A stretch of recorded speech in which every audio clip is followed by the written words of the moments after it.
लोकसभा चुनाव 2024 को लेकर एनडीए वर्सेस इंडिया के बीच जबरदस्त जंग होगी। इस बात को लेकर कई विश्लेषक तमाम जानकारियां दे रही हैं। जी हां, जिस तरीके से 26 विपक्षी दलों ने अपने महागठबंधन का नाम इंडिया रख दिया, उसको देखकर हर कोई हैरान है। लेकिन इन सब के बीच मणिपुर मामले को लेकर लगातार संसद के अंदर जो कार्यवाही हो रही है, उसको देखकर भी सब चौंके हुए हैं, क्योंकि हर रोज ऐसी उम्मीद रहती कि आज नहीं तो कल कोई बड़ी सुनवाई होगी, लेकिन सुनवाई नहीं होती और इसी के साथ साथ लगातार कोई ना कोई बड़ा विवाद देखने को मिलता है। ठीक वैसे आज की अगर बात करें तो यहाँ पर अविश्वास प्रस्ताव को लेकर मोदी सरकार बहुत ज्यादा चर्चाओं में आ गई है। क्या अविश्वास प्रस्ताव को पास कर पाएगी या लोकसभा चुनाव 2024 से पहले ही सरकार के इस्तीफे का प्रकरण शुरू हो जाएगा? जी, आप सभी को बता दें कि किस तरीके से पूरा विपक्ष चाहता है कि मणिपुर हिंसा के मुद्दे पर प्रधानमंत्री नरेंद्र मोदी संसद के अंदर आकर बयान दें, और ये मजबूर करना चाहता है पूरा विपक्ष पीएम मोदी को। लेकिन दूसरी तरफ मायावती की रणनीतियों की बात करें तो मायावती ने गठबंधन के रास्ते एक एक करके खोलना शुरू कर दिए हैं। जी हाँ, ये तमाम मुद्दे हैं जो आज की अपनी इस खास वीडियो में चर्चा करना चाहेंगे कि एक तरफ पीएम मोदी बुरे फंस चुके हैं अविश्वास प्रस्ताव को लेकर, दूसरी तरफ मायावती ने गठबंधन के रास्ते खोल दिया। आखिर ये क्यों और क्या फैसला है, इसको जानने की कोशिश करते हैं। लेकिन उससे पहले अगर आप चैनल पर नए हैं, सब्सक्राइब नहीं किए तो चैनल को जरूर सब्सक्राइब कर दें। सबसे पहले आपको बताते हैं अविश्वास प्रस्ताव के बारे में। दरअसल अविश्वास प्रस्ताव एक संसदीय प्रक्रिया है जिसके तहत विपक्ष सरकार को चुनौती दे सकता है। अगर प्रस्ताव पास हो जाता है तो सरकार को इस्तीफा देना पड़ता है। हालांकि ये प्रक्रिया इतनी सरल भी नहीं है जितनी सोचने में लग रही है। सरकार के खिलाफ खड़े होने वाले दलों को पहले नोटिस दाखिल करने समेत कई चरणों से गुजरना होता है। लोकसभा का कोई भी सदस्य अविश्वास प्रस्ताव ला सकता है। इस प्रस्ताव को सदन के 50 सदस्यों का समर्थन मिलना आवश्यक है। अगर प्रस्ताव को सदन में स्वीकार कर लिया जाता है तो चर्चा के लिए दिन तय किया जाता है। इतना ही नहीं, सरकार को बहुमत साबित भी करने के लिए भी कहा जा सकता है। अगर सरकार ऐसा करने में असफल हो जाती है तो इस्तीफे का दौर शुरू हो जाता है। अब आप सोच रहे होंगे कि क्या सरकार के पास इतना समर्थन नहीं है? तो सरकार के पास इस समय ज्यादा समर्थन है, क्योंकि लोकसभा में बहुमत का आंकड़ा 272 का है, जबकि एनडीए सरकार के पास 331 सदस्य हैं। इतना ही नहीं, सिर्फ भारतीय जनता पार्टी के पास अकेले 303 सांसद थे जो 2019 में जीते थे, और ये संख्या बढ़ गई है। विपक्षी गठबंधन इंडिया में शामिल दलों के सांसदों की संख्या 144 है।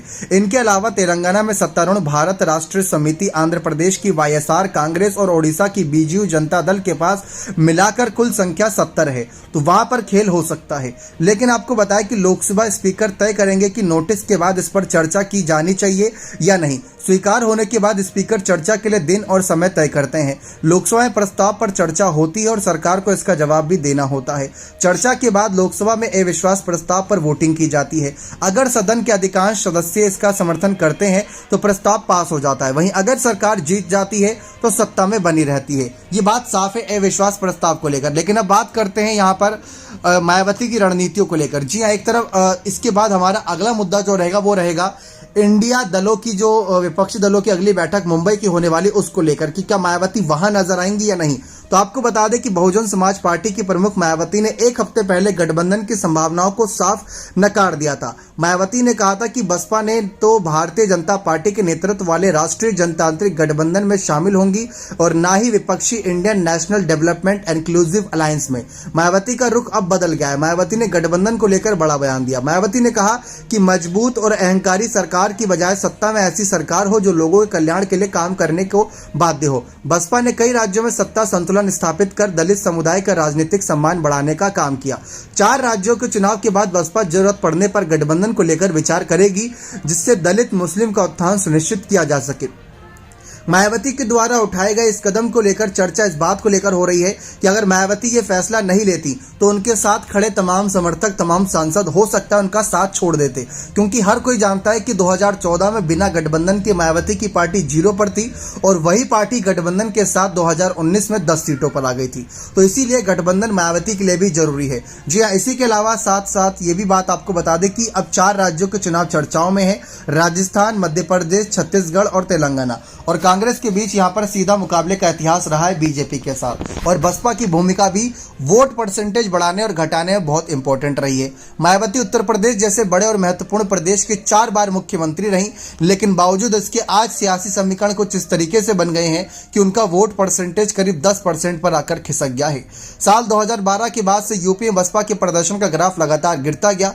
2022 के यूपी चुनाव में बसपा 1 सीट पर सिमट गई थी। वहीं 2019 के लोकसभा चुनाव में बसपा ने 10 सीटें जीती थी, लेकिन तब बसपा सपा के साथ गठबंधन कर चुनाव मैदान में उतरी थी। 2014 के लोकसभा चुनाव में बसपा का खाता तक नहीं खुल सका था, तो ये बात हर कोई जानता है।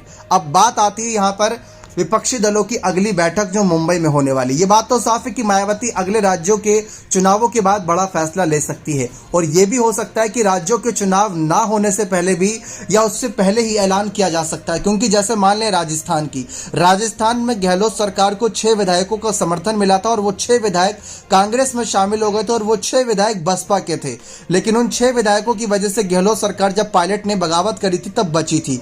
ठीक वैसे ही हर बार जब भी चुनाव होता है तो 6-7 विधायक वहां पर चुन जाते हैं। लेकिन अब बात आती है किस तरीके से लोकसभा चुनाव 2024 से पहले विधानसभा चुनाव में क्या राजस्थान मध्य प्रदेश में कांग्रेस के साथ जाएगी मायावती, तो ये तो बात की बात है। जैसे अब रुख बदला तब भी रुख बदल सकता है।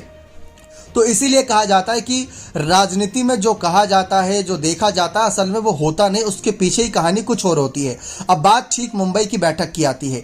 मुंबई की बैठक में 3 बड़े फैसले लिए जा सकते हैं। पहला है इंडिया जो अलायंस हुआ है विपक्षी दलों की 26 पार्टियों का, उसके एक नए अध्यक्ष का नाम, जैसे कांग्रेस पार्टी का अध्यक्ष है, जैसे एनडीए का अध्यक्ष है, जैसे बीजेपी का अध्यक्ष, हर किसी का अध्यक्ष है, ठीक वैसे इंडिया का अध्यक्ष कोई चुना जाएगा। और हो सकता है वो सोनिया गांधी, मल्लिकार्जुन खड़गे या फिर राहुल गांधी ही सही, क्योंकि राहुल के पास सांसद कुर्सी तो नहीं है, अध्यक्ष कुर्सी तो संभाल ही सकते हैं। या फिर अगर बात करें ममता बनर्जी, केजरीवाल, नीतीश जैसे दावेदार, और लालू प्रसाद यादव भी इसी दावेदारी में आ गए, और शरद पवार का नाम भी इसी चर्चा में है। और संयोजक के नाम पर सबसे ज्यादा चर्चा जिसकी हो रही है वो नाम है नीतीश कुमार का। नीतीश कुमार की चर्चा संयोजक नाम पर शुरुआत से हो रही है और अभी तक हो रही है। ये 2 बड़े फैसले होंगे, एक अध्यक्ष पद और दूसरा संयोजक, और तीसरा सीटों का बंटवारा। जी हाँ, सीटों का बंटवारा। जैसे दिल्ली की सर्वे हुआ, दिल्ली के सर्वे को लेकर खुलासा हो रहा है कि अगर 7 सीटों पर आज चुनाव होता है तो हो सकता है कि 1 सीट आम आदमी पार्टी के पास जा सकती है। ठीक वैसे ही बिहार, यूपी और तमाम राज्यों में भी खेल हो सकता है। लेकिन उस खेल को करने के लिए, बीजेपी को फंसाने के लिए और बड़े मुद्दे विपक्ष को चाहिए होंगे, और उस मुद्दे के साथ पूरा का पूरा इंडिया अलायंस चाहिए होगा। अभी हाल ही में यह भी देखने को मिला था कि जब संसद में मोदी सरकार को घेरने के लिए मणिपुर के मुद्दे पर अविश्वास प्रस्ताव को लाया गया, और जब पारित होने की बात आई तो चक दे इंडिया के नारे लगे। जी हाँ, आपने मूवी देखी होगी चक दे इंडिया, कैसे सारा मिलकर यहाँ पर अलग अलग राज्यों के लोग जुड़े, फिर उसके बाद टीम इंडिया बनी और वो जीत भी गई। चक दे इंडिया के नारे लग रहे हैं। ठीक वैसे ही अलग अलग राज्यों के बड़े बड़े नेता जुड़ चुके हैं, लेकिन पीएम मोदी को हराने के लिए क्या ये नेता काफी हैं? क्योंकि जैसा कि हमने आपको बताया, बीजेपी आज के समय में अकेले 300 प्लस सीटों पर स्टैंड कर रही है, और गठबंधन के साथ 330 सीटों से ज्यादा, और पूरा विपक्ष मिलकर 140 के प्लस चल रहा है। तो ये अपने आप में बहुत बड़ा सवाल है। विपक्ष रोकेगा तो कैसे रोकेगा? क्या राहुल की भारत जोड़ो एक और देखने को मिलेगी? क्या मायावती इंडिया के साथ जाएंगी या एनडीए के साथ? आप अपने राय कमेंट सेक्शन में जोड़ दीजिएगा। बहुत बहुत धन्यवाद।